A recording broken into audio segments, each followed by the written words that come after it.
Saya tidak bisa memberikan tambahan bagi orang lain. Ini sebetulnya filosofi daripada Marhaenisme. Dan ini yang saya ingin kenalkan Bapak Presiden, Bapak Wakil Presiden. Dan kalau mau tahu supaya jangan ada prasangka, makamnya itu ada, silakan cari di Kampung Cipagolo, Bandung. Jadi itu bukannya omong kosong.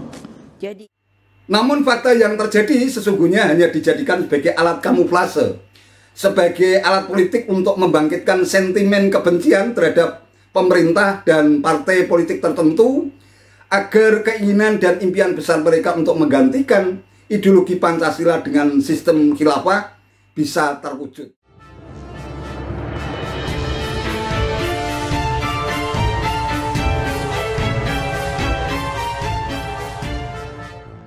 Assalamualaikum warahmatullahi wabarakatuh. Salam sejahtera untuk kita semua, salam budaya.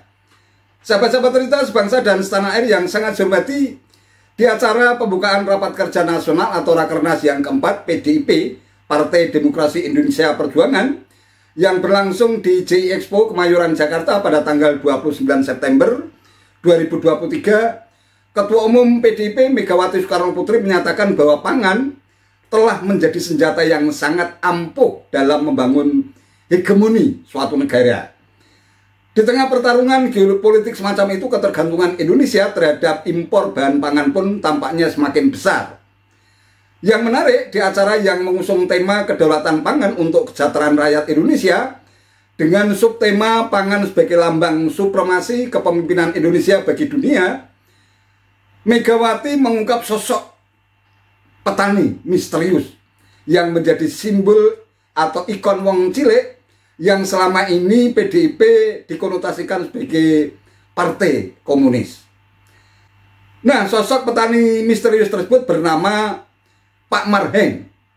Menurut Megawati, tokoh tersebut merupakan tokoh nyata, bukan tokoh fiktif yang pernah ditemui Bung Karno terkait dengan soal kemandirian di bidang pangan. Megawati menegaskan bahwa sosok Pak Marheng yang makamnya ada di Kampung Cipalogo, Bandung, Jawa Barat, telah memberikan inspirasi Bung Karno tentang pentingnya kedaulatan pangan dengan menjadikan petani dan nelayan sebagai sosok guru, sebagai penyangga ekonomi rakyat yang memberikan pelajaran berharga tentang prinsip kemandirian dan berdikari. Hadirin sekalian, anak-anakku yang kucintai, rakyat Indonesia yang saya cintai dimanapun mereka berada. Dalam perspektif ideologi tentang demokrasi ekonomi, nilai kemanusiaan dan keadilan sosial dalam Pancasila menjadi falsafah yang sebenarnya sangat-sangat penting. Kemanusiaan menekankan semangat pembebasan dari segala bentuk penindasan dan penjajahan. Sedangkan keadilan sosial mengamanatkan tidak boleh ada kemiskinan dalam buminya Indonesia merdeka. Karena itu mengapa ketika kita berulang tahun, saya mengambil tagline adalah fakir miskin dan anak-anak terlantar harus dipelihara oleh negara. Itu adalah ucapan Undang-Undang Dasar 1945. Saya mengatakan, mungkin kalau ada yang tidak setuju, berarti tidak setuju kepada kata-kata di dalam Undang-Undang Dasar 1945. Perspektif ideologis inilah yang harus kembali dibumikan ke dalam prakteknya. Dengan panduan ideologis ini dapat dirancang teknokratis dan fokus bagaimana mengurangi ketergantungan kita pada impor kedelai, daging sapi, hortikultura, bawang putih, garam, dan lain sebagainya.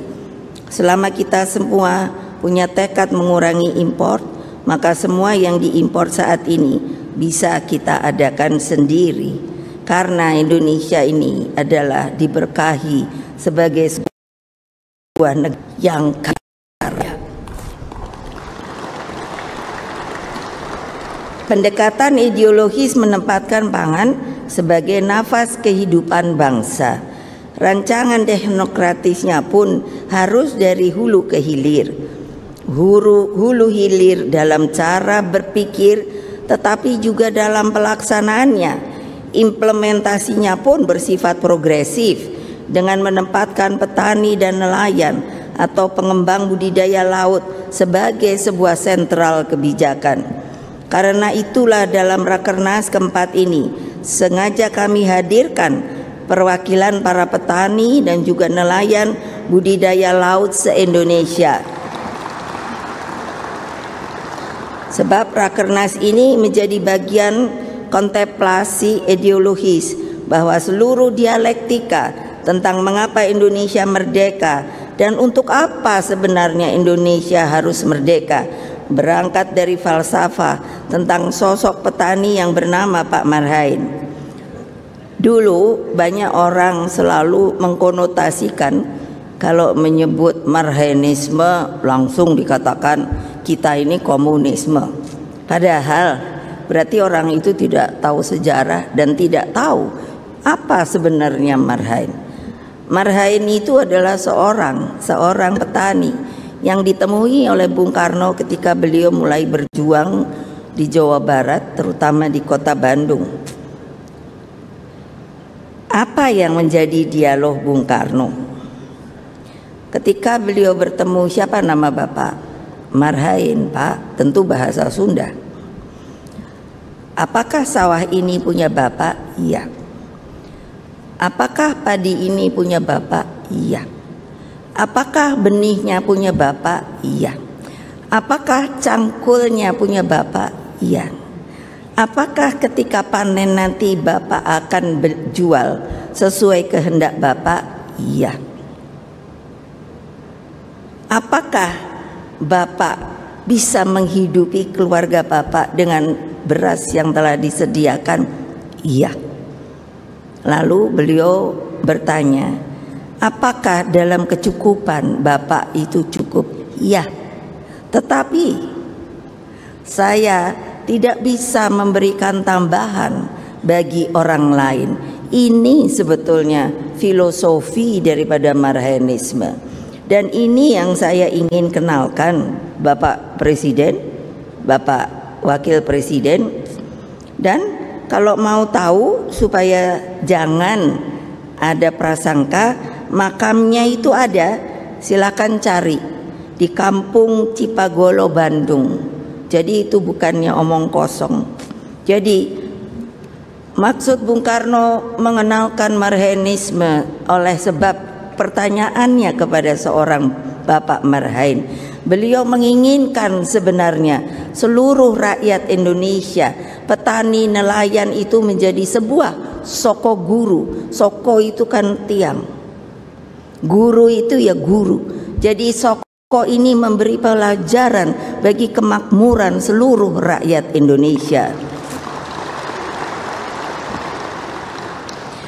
Pak Marhain itu adalah representasi wong cilik bersama jutaan petani, nelayan, serta mereka yang hidup dalam kemiskinan adalah dasar dan tujuan dari setiap praksis politik PDI Perjuangan.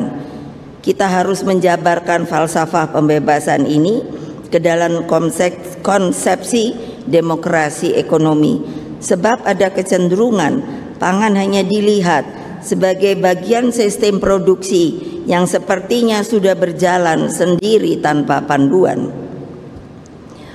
Mengapa di sini saya tidak menyebutkan buruh? Karena pasti ada pertanyaan. Karena kalau namanya petani dan nelayan itu mandiri. Tapi kalau buruh, dengan segala hormat saya kepada kaum buruh, mereka itu masih bekerja pada seseorang yang mempunyai pabrik dan lain sebagainya. Ini harus benar didengarkan dan digarisbawahi.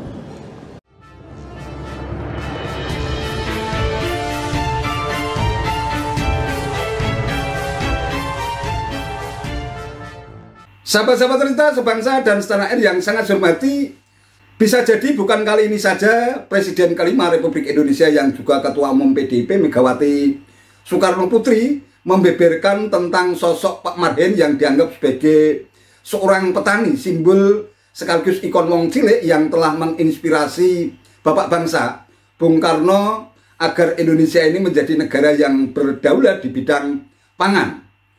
Namun situasinya akan menjadi lain ketika Megawati Soekarno Putri mengungkapkan sosok misterius Pak Marhen ini secara terang-terangan di depan publik, apalagi dihadiri oleh sejumlah pejabat penting negara termasuk Presiden Republik Indonesia, Presiden Jokowi. Menurut hemat saya setidaknya ada dua hal penting yang ingin disampaikan Megawati dengan mengungkap sosok Pak Marhen yang selama ini identik dengan simbol wong cilik yang telah menjadi bagian dari platform perjuangan dari PDIP dalam upaya untuk memperjuangkan nasib wong cilik. Yang pertama sebenarnya ingin memberikan kritik dan tamparan keras, khususnya buat mereka yang selama ini mengkonotasikan PDIP dengan Partai Komunis hanya karena penggunaan kata Marhen dalam setiap narasi politiknya. Kemudian yang kedua berupaya untuk mengingatkan kesadaran kolektif sebagai sebuah bangsa tentang pentingnya kemandirian dan kedaulatan pangan agar negeri besar seperti Indonesia yang kaya raya tidak memiliki ketergantungan di bidang pangan kepada bangsa lain. Ya, diakui atau tidak sejumlah kelompok dan pihak-pihak tertentu yang selama ini mengklaim dirinya mempresentasikan umat Islam kerap kali melontarkan narasi dan framing jahat tentang PKI gaya baru. Bahkan secara terang-terangan mereka menuduh PDIP ini sebagai salah satu parpol yang sudah kesusupan Partai Komunis Indonesia. Namun toh sejumlah tuduhan, narasi, dan framing jahat yang mereka lontarkan selama ini, teriakan lantang tentang isu PKI ini akhirnya mereka bungkam ketika diminta untuk menunjukkan bukti dan data yang valid. Sangat tidak berlebihan kalau ada yang bilang bahwa mereka yang selama ini menuduh dan berteriak-teriak tentang munculnya atau bangkitnya PKI gaya baru, sesungguhnya mereka rekayasa sendiri. Mereka menuduh kemudian menciptakan orangnya sendiri untuk menciptakan kegaduhan dengan menggunakan kaos atau pakaian ala PKI yang kemudian mereka tangkap sendiri untuk menunjukkan bukti fiktif bahwa memang gejala bangkitnya PKI gaya baru itu memang benar-benar sebagai sebuah fakta.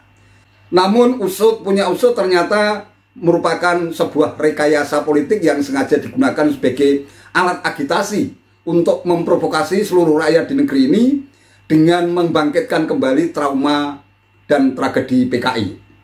Kalau kita mau jujur, ideologi komunis yang selama ini kerap kali dilontarkan sebagai isu-isu politik di ruang-ruang publik, sebenarnya ideologi komunis sendiri di tengah-tengah geopolitik semacam ini sudah mulai bangkrut, bahkan sudah tidak laku. Hanya sekitar 5 negara yang saat ini masih mempertahankan ideologi komunismenya. Di antaranya itu ada Korea Utara, Laos, Kuba, kemudian ada juga Vietnam dan Cina. Ini artinya komunisme memang sudah tamat dan mustahil karena memang sudah menjadi ideologi yang ambruk dan membangkrutkan berbagai negara di dunia. Mereka khususnya kelompok radikal dan intoleran yang punya mimpi besar untuk menggantikan ideologi negara Pancasila menjadi sistem khilafah itulah yang sebenarnya kerap kali bikin gaduh dengan menggelontorkan tuduhan tanpa bukti bahkan fitnah untuk membangkitkan sentimen kebencian rakyat kepada pemerintah dan sejumlah partai politik.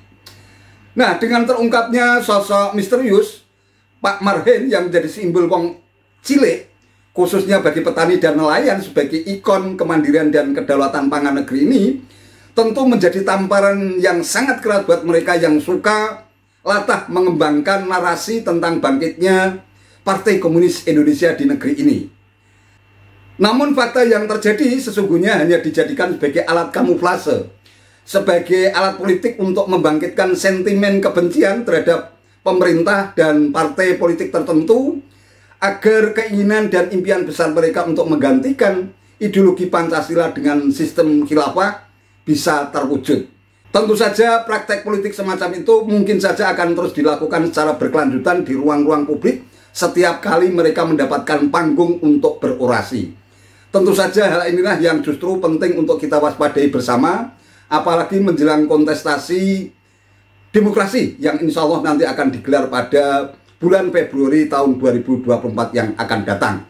Semoga hal ini menjadi kesadaran kolektif kita bersama bahwa upaya-upaya mereka untuk menegakkan sistem khilafah di negeri ini yang menolak adanya nilai-nilai pluralitas dan kebinekaan atau kemajemukan sungguh sangat tidak sesuai dengan fakta historis, fakta budaya, dan fakta sosial yang terjadi di negeri ini, bahwa negeri kita adalah negeri yang penuh dengan nilai kemajemukan dan keberagaman, sehingga tidak mungkin akan diatur dengan menggunakan sebuah sistem yang tidak menghargai, tidak mengakui adanya nilai-nilai keberagaman itu sendiri.